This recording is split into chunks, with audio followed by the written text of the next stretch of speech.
Well, guys, as usual, I forgot something. My email will be in the subject matter in the description of this video, and I'm also good on QRZ.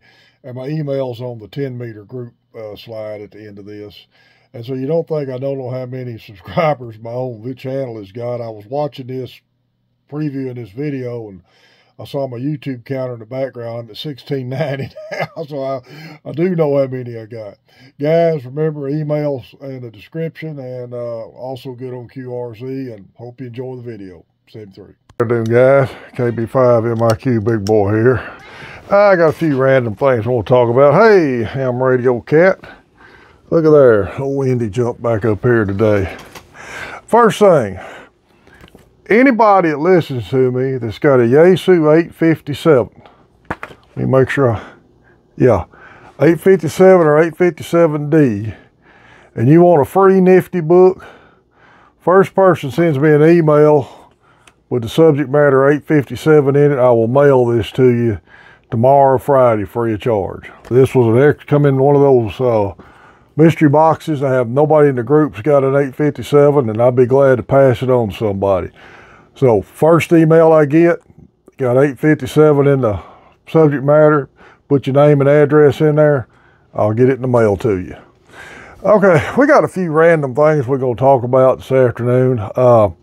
Number one, again, you run into, even people doing YouTube run into, I guess, sad hams.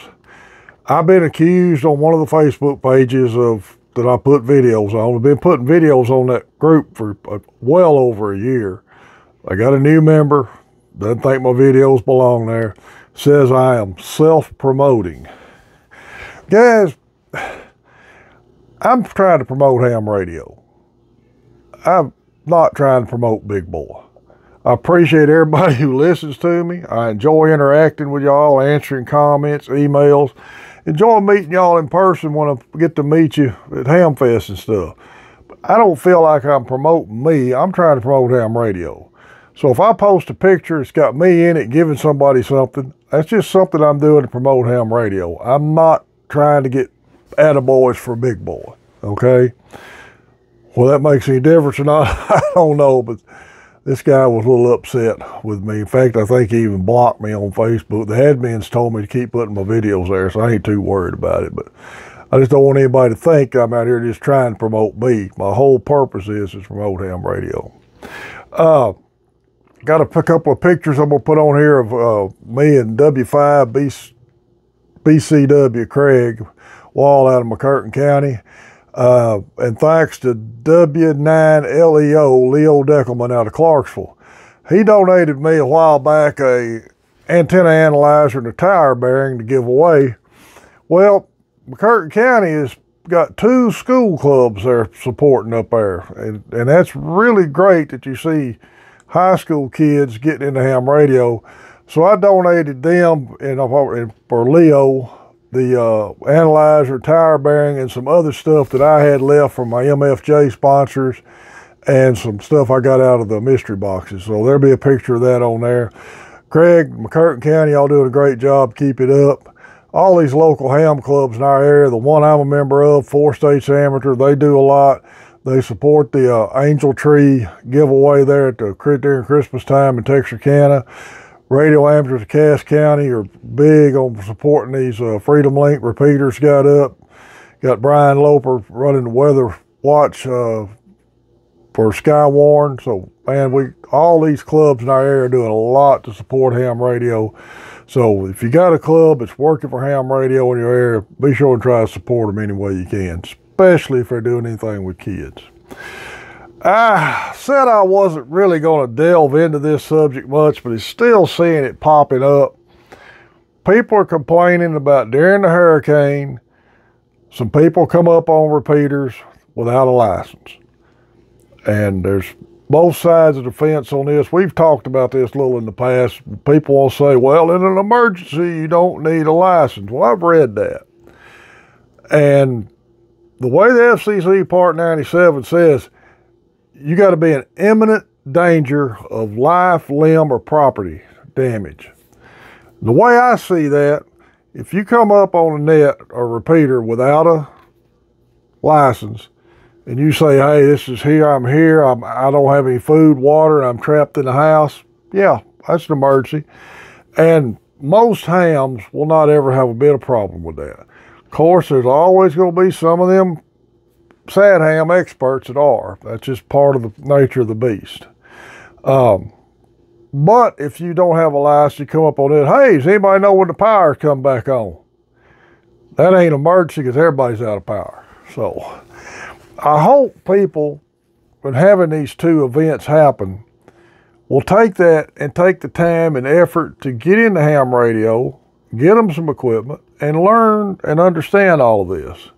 Because it's hard to really get into something while the problem is going on. A lot of people complain about, well, the net controllers were ugly, nasty to people. Now, you got to understand something. They're running a net. They're having to control the net and keep records of what's said. So they're busy. And I can understand that. One of the reasons I don't do net control in ham radio, and I really very rarely actually check into formal nets. Military, I did a lot of net control. And I had the backing of my command staff to make on-air corrections to include face-to-face corrections for improper or bad radio procedure, which I did and was quite good at.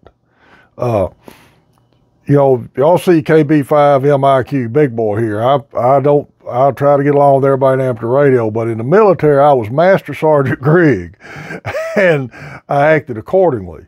That don't work in amateur radio. So that's one of the reasons I'm not going to net control, because I'm afraid that Master Sergeant Grigg might start coming out. So I don't do that.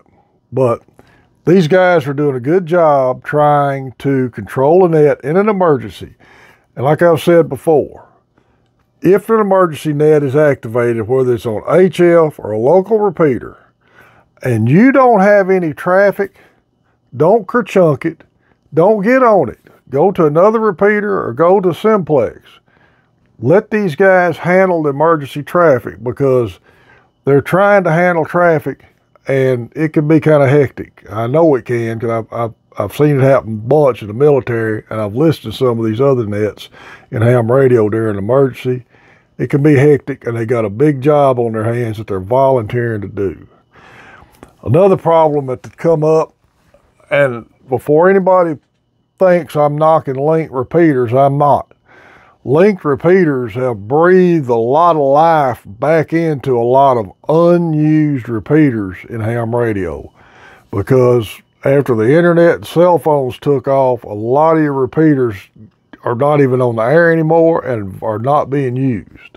So I'm not knocking link repeaters. A lot of people talk about in Florida the SAR net, and for some reason they had every repeater across Florida that was linked up at the same time. This is just my take on it, and a lot of people may not realize this.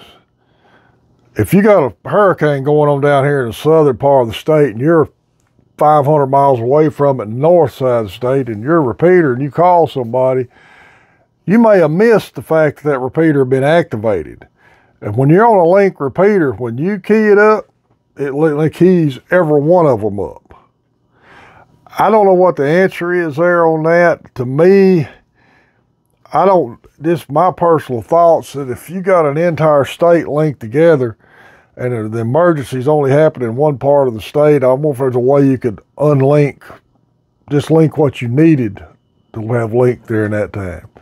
Or make periodic announcements, more periodic announcements, and put it out on social media that, hey, this link system is being used in an emergency, and everybody needs to stay clear of it for the duration of the emergency, because that's what we're here for.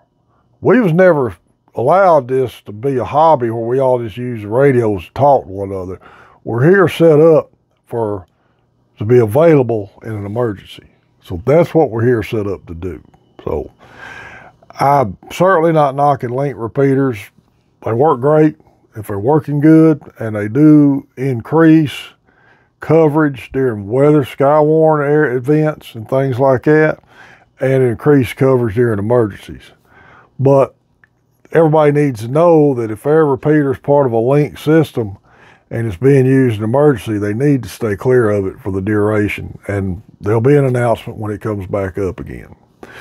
Guys, the last 2 hurricanes has proven ham radio is here to help and be utilized. Craig and I was talking up there yesterday that they had a lot of stuff set up for during the eclipse. 4 states had some stuff set up for use during the eclipse. Luckily, nothing happened during the eclipse, but amateur radio was set up for it. So that's what we're here for. I can't think of anything else. I was watching Richard's video last night, reminded me of something I seen happen before, that if you're going to ship a radio to be repaired and you don't have the original packaging of it, be sure to wrap that thing good and pack it good. Richard got a radio in on a trade that got damaged in shipping. A friend of mine ordered a radio from a guy years ago, and the guy didn't pack it for nothing. He just put the radio and the hand mic in a box, and it slid around. I mean, the desk mic, broke the desk mic. So kind of random stuff today for this video. Got another Ham Fest going to be added on here with the picture. I took a couple of pictures of Craig up there with the gear we give them I give them for the school club. Cowtown Ham Fest is coming up in January. I got a slide for it. It's a pretty cool Ham Fest. Not a real big one, but it's pretty good size. And I've attended it the last 2 years. If any way possible, I'm going to try to attend it again. It's a real good setup, nice area to in out south of Fort Worth. Guys, remember Main Trading Company in Paris, Texas. Like I said, Richard's got tons of used gear up there on the shelf right now. And if it ain't got it all out on the website, he's got it in the store. If you're looking for something, just call up there and check. Well, I think we're at 1,689 subscribers. We're going to do a giveaway after we hit 1,700. And remember, first email I get, if you want this nifty book for an $8.57, first email I get, I'll get it in the mail to you. This is KB5 MIQ Big Boy 73.